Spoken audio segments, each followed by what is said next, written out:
Hi, this is Todd Howard of Bethesda Game Studios, and we're here to show you a sneak peek at our latest game, Skyrim. Each time we do a new Elder Scrolls game, we like to start fresh, and Skyrim is no different. Coming off of Oblivion, and then the team did Fallout 3, we had a huge list of things we knew we wanted to do technically with the current generation of hardware and PCs to bring a virtual fantasy world to life. So we've rewritten the render, we've rewritten all the gameplay, the scripting language, the faces, the foliage, and all this comes together in our new engine we call the Creation Engine. So we're interested in all the little details like this plant here, the medium details of these logs and trees, and all the way up to distant mountains. And if you've played our previous stuff, you know that mountain is not just a backdrop. You can walk all the way to the top of that mountain. And it's a huge world. Like our previous games, you can create any kind of character you want and then go do what you want. The game's primarily designed as a first-person game, but you can also play in third person.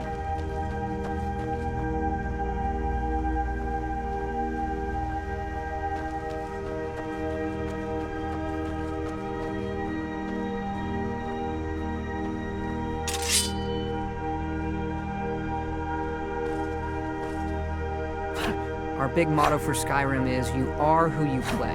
So whatever you have in your hands, whatever you're using, you're going to get better at, and then you're going to level up. The right trigger does your right hand, and the left trigger does your left hand.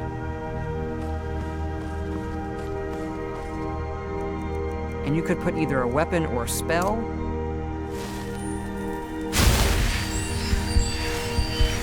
You can also dual wield spells. What's really cool here is, if you put the same spell in both hands and pull both triggers, you can get a bigger, more powerful version of that spell. Up here we have standing stones. There are 13 of these throughout Skyrim's landscape, and they give you special abilities, but you can only have one of these active at a time.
This is your character menu.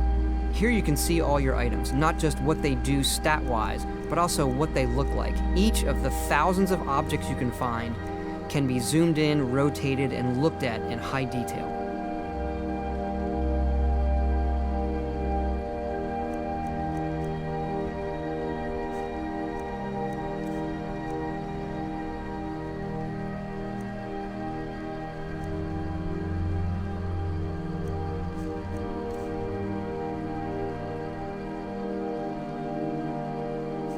With the skills menu, you look to the heavens, and here you can see all of your skills, how they're progressing, and as your skills increase, you'll push yourself to leveling up. The higher the skill, the more it affects your level progress. And when you level up, you get to pick a perk. Each of these skills has its own perk tree. As you develop your character, it's like the game is drawing this custom constellation for who you are. Lastly, we have the map, and we're just going to pull the camera back here and show you how the level of detail system works in the game. We're just rendering the whole world.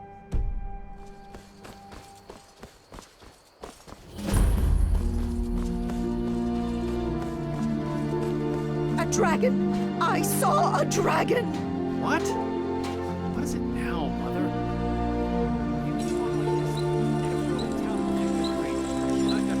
Ain't every day we get visitors in Riverwood. Gerda's family first settled here as woodcutters a few generations ago. She and Hod run the mill. I make a decent living sharpening axes and fixing the sawmill.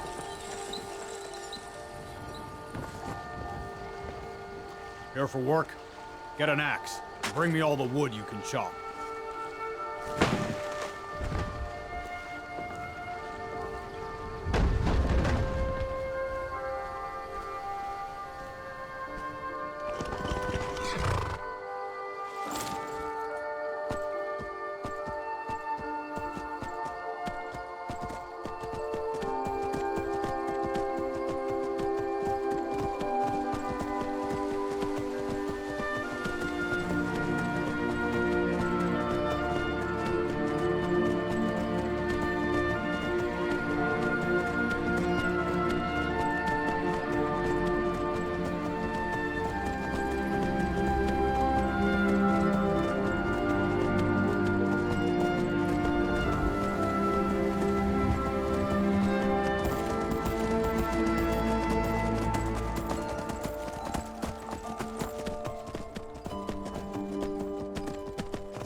This mountain here is the tallest mountain in Skyrim. It's called the Throat of the World.